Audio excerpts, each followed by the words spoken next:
Bienvenue sur le plateau de Parole d'élus. Nous accueillons aujourd'hui le conseiller départemental du canton de Charmes et maire d'Essonnier, Éric Jacotet. Bonjour. Bonjour. Bienvenue ici. Vous avez l'étiquette divers centres. Vous êtes pourtant un homme de gauche totalement assumé. Qu'est-ce que c'est qu'être un homme de sensibilité de gauche aujourd'hui dans un panorama vosgien où c'est un petit peu la portion congrue? Je crois que tous les hommes de gauche actuellement se posent cette même question. Alors quand je dis les hommes de gauche, j'englobe, c'est un terme générique, hein. Les hommes et les femmes de gauche aujourd'hui sont un peu orphelins.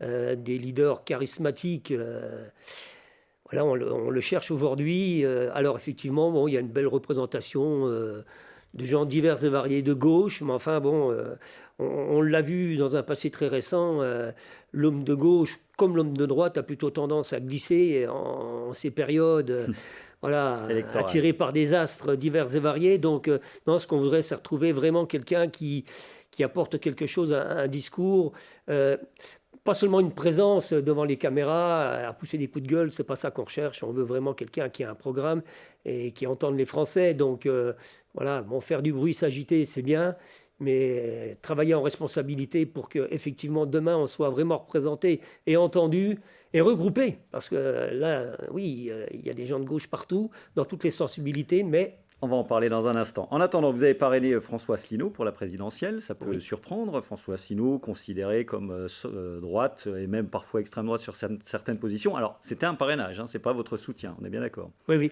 tout à fait. Ben, moi, si vous voulez, sans être un politicien dans le terme, voilà, moi j'ai pour vocation de soutenir les petits candidats. J'aurais pu soutenir un candidat de gauche ou d'extrême gauche.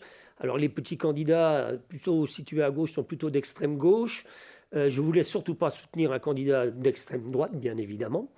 Mais bon, je considère que les grands partis ont suffisamment de parrainage pour permettre un élan de démocratie, on va dire, en bon républicain. Mais enfin, tacticien aussi, je préfère soutenir un petit candidat de droite parce que là, en diversifiant les voix, on va peut-être essayer d'avoir quelqu'un de gauche au deuxième tour. Bon, enfin... Voilà, je pense que... il n'a pas passé le cut, hein, ceci étant. Donc, voilà. Il n'a pas passé le cut, mais c'est pas grave. Il n'y a pas assez d'Éric Jacotet au niveau national, visiblement. Oui, il ne portera pas ma voix, mais ce n'était pas le but. Hein. Bien évidemment, c'était de soutenir, dans un esprit républicain, un petit candidat. Alors, sur le vrai soutien, aujourd'hui, clairement, vous affichez la couleur. Vous vous apprêtez à voter Jean-Luc Mélenchon au premier tour. Alors, ce n'est pas un choix, je dirais, complètement définitif, mais c'est plus ma sensibilité. Vous savez, moi, j'ai un parcours personnel... voilà, un grand-père communiste, une maman de gauche, un parcours pas difficile, mais une vie, je dirais, plutôt socialement défavorisée, on va dire, entre guillemets, même si je n'ai jamais été malheureux. Mais voilà, donc j'ai plutôt tendance... Donc comme la lutte sociale, ça vous parle? Oui, moi, le social, ça me parle. Et comme je dis toujours, c'est ma devise, je préfère regarder vers le bas que vers le haut. Voilà, ça m'empêche pas. Donc Mélenchon aujourd'hui, c'est clairement pas un choix de la personnalité du candidat, mais plutôt parce que c'est celui qui peut représenter. Voilà, les orientations prises par la France insoumise correspondent plus à mes attentes. Maintenant, c'est vrai que le choix du candidat qui est fait ne m'intéresse pas vraiment. Je trouve pas l'homme très intéressant. Voilà, bon, ses emportements, ses propos parfois, ses colères. Mais il monte dans les sondages. Ne me rassure pas, mais il monte. On voit quelques images là du meeting qui avait lieu la semaine dernière. Il y avait plus de 300 personnes à l'espace court. Il se passe quelque chose, clairement. Peut-être le vote utile à gauche aussi. Tout le monde se dit, bon, finalement, c'est Mélenchon, sinon les autres n'existent pas. C'est un peu ça. Tout à fait. Bah, c'est aussi un peu mon choix. C'est-à-dire que si on veut porter un candidat de gauche au deuxième tour, il faut rassembler nos voix sur un candidat qui est, je dirais, celui qui représente le mieux la gauche actuellement, quoi. Donc pas Yannick Jadot, pas Anne Hidalgo, qui est quand même parce que vous êtes quand même proche du PS au départ. Est-ce que c'était exclu tout de suite? Oui, c'est exclu. Non, mais c'est exclu clairement. Bon, je ne suis pas contre la politique menée par Anne Hidalgo sur Paris, mais bon, il y a des fois, il y a des erreurs qui sont commises aussi. Donc, et puis, je ne la trouve pas si charismatique que ça. Vous n'êtes pas seul, hein, c'est-à-dire que dès lors qu'on a une opposition, il y a Mme Taubira aussi qui est venue, donc on sent bien que chez les socialistes, il n'y a pas un consensus sur une personne. le jour où on arrivera à ressortir quelqu'un qui représentera vraiment le Parti socialiste et qui emportera derrière lui toute la gauche, effectivement, là... Est-ce que on c'est se pas pose ça la le question. problème, Éric Jacotet? Oui, Le problème, c'est peut-être aussi qu'on cherche toujours la personne Zorro, en fait. Est-ce que dans une démocratie comme la nôtre, est-ce qu'il faut vraiment installer un roi? En fait, on cherche un roi, hein, finalement, aujourd'hui. Alors on cherche un roi, mais on ne le cherche pas qu'à gauche, parce que si on regarde non, ce bien qui s'est sûr. passé effectivement dans les candidatures de droite dites conventionnelles, hein, on sent bien que là c'est pareil. Je ne suis pas certain que le candidat qu'ils aient choisi soit leur meilleur candidat non plus. Donc au final, bon, voilà quoi. Bon, allez, on enchaîne un petit peu comme le faisons toujours, sur vos indemnités. Donc, on va voir ça en tableau. 1 600 euros net en tant que conseiller départemental, 1 400 comme maire d'Esnier. Comment vous voyez les choses? Est-ce que c'est le juste prix pour vous des efforts consentis? On sait que les élus multiplient les heures et les heures. Comment vous voyez les choses, vous? Bon, après, ces indemnités, on ne les vole pas, ça c'est certain. Elles sont votées, elles sont affichées, elles sont connues et reconnues de tous. Bon, certaines personnes diront oui, c'est trop. Bon, c'est un engagement, hein, donc l'engagement de maire, c'est quand même un engagement au quotidien, donc une présence quand même assez importante. On est confronté parfois à des situations un peu difficiles, donc quelque part, j'ai vraiment Avec pas une le grande sens. disponibilité, hein, ça faut toujours Il faut expliquer beaucoup ça. de disponibilité, même si quand on est un bon maire, on a une bonne équipe.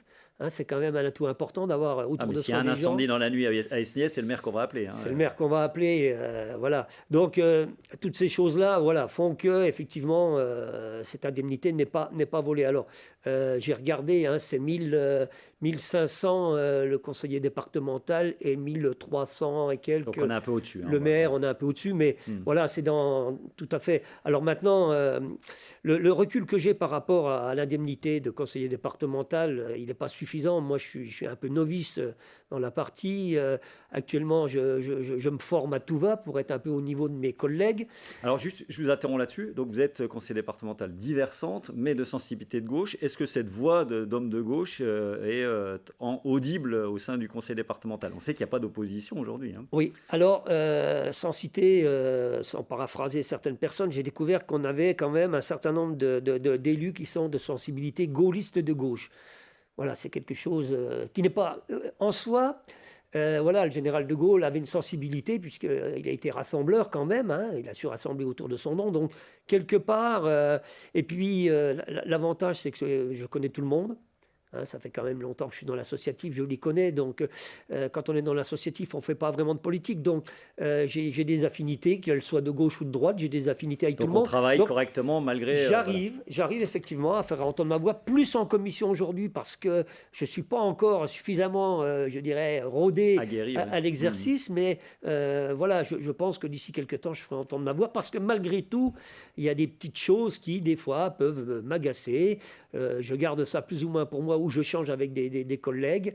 Voilà, on n'a pas tous cette faculté, on n'est pas des hommes politiques comme certains qui sont férus et qui sont armés, mais bon, je gage que ça le loup viendra. va sortir du bois. Allez, il nous reste 3 minutes, il faut qu'on aille vite. Oui. Éric, maintenant, un des grands enjeux pour vous, c'est l'accueil de nos habitants, et plus généralement la ruralité. Où est-ce qu'on en est par rapport à cette problématique-là sur votre canton, et puis quels sont les dossiers prioritaires à mettre en avant? Alors, bon, les dossiers prioritaires, c'est effectivement l'égalité, je dirais, un peu urbain, sans faire d'opposition, hein, ne prenez pas ça comme une attaque vis-à-vis de la ville, puisque on est sur le territoire de la communauté d'agglomération, mais c'est surtout, il faut vraiment qu'il y ait un partage équilibré entre la ville et la ruralité. Pendant la campagne, ce qu'on a entendu souvent, c'est des griefs à l'encontre du SCOT.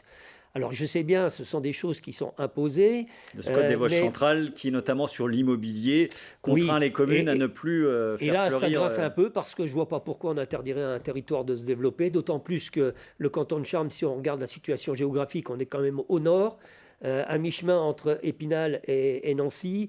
Donc, alors, vous regardez vers le nord ou vers le sud? On regarde quand même vers le sud, en priorité, bien évidemment, mais c'est les gens du nord qui regardent vers nous plutôt que nous qu'on regarde vers eux. Donc voilà, on le voit, donc les habitants, la densité, je dirais, sur les Vosges diminue et il serait inconvenant de ne pas permettre aux territoires frontaliers de pouvoir accueillir de nouveaux habitants. Donc pour vous, par exemple, vous avez encore quelques maisons à construire et vous le faites à Essonnier pour... Ça va, oui, c'est-à-dire qu'il nous reste encore certaines choses à réaliser. Après, c'est vrai que de toute façon, dans les villages, à un moment donné, on ne peut plus construire. Et j'entends qu'il faille éviter harmoniser l'ensemble, bien sûr. Mais il faut aussi qu'il y ait un certain équilibre, quoi. On va finir avec votre casquette de vice-président de la Fédération française de cyclisme. France et Vosges, terre de cyclisme, ça vous cause évidemment. Quels sont les événements à venir? On va revoir quelques images du championnat de France à Épinal. En France, il se passe quand même beaucoup de choses et il va se passer beaucoup de choses. Comment est-ce qu'on développe le vélo? Alors vélo professionnel comme on le voit sur ces images, mais aussi la pratique vélo avec ce qui se passe aujourd'hui. La hausse du prix des carburants. Le vélo, c'est aussi ça, c'est un mode de déplacement. Effectivement, la ministre des Sports a développé un enjeu important, c'est le savoir rouler à vélo. C'est-à-dire, c'est remettre les gens au vélo. Alors, ça ne concerne pas que les enfants, bien évidemment. Ça cible tout le monde. La fédération intervient en milieu industriel, dans les entreprises, pour remettre les gens, leur dire, oui, le vélo est une opportunité qu'il nous faut saisir.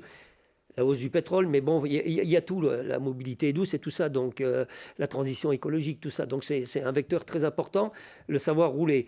Après, on est dans une politique de grands événements. Il faut savoir qu'en 2022, la France va accueillir 3 championnats du monde.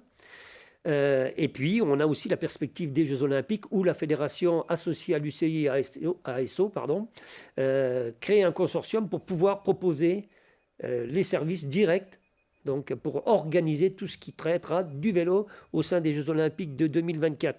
Et dernière nouvelle, et là on se projette un peu plus loin, mais là je ne sais pas où je serai en 2027, mais c'est les mondiaux, c'est la nouvelle épreuve qui est mise en place par l'Union cyclisme internationale. On regroupe tout ensemble. Et on regroupe tout ensemble sur un même site, et là la France est candidate et on est bien parti.